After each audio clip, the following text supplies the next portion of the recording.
difficult to code a machine? You can make it do more than 1,000 different tasks. It just requires you to write down all the possible scenarios and how the machine should act in each scenario. Indeed, this machine will act each time as you have instructed it. But what do you think about coding another machine that learns on its own? By experimenting with all possible scenarios and analyzing the results each time, it leads to gaining a kind of experience and intelligence that is close to human intelligence. This is what we call artificial intelligence. In this case, programming no longer requires anticipating all possibilities, and the machine can learn on its own in an unlimited way. Artificial intelligence started with the game of chess in the late 1990s.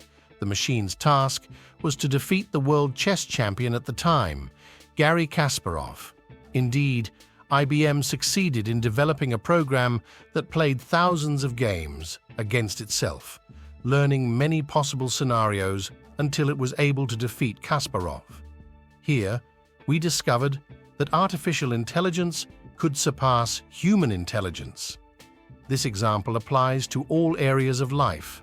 All of Google's products use this technology, including Maps, the translator, and even YouTube.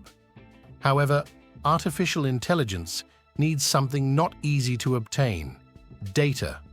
Free applications that you use collect your personal information and then sell it to companies that use artificial intelligence.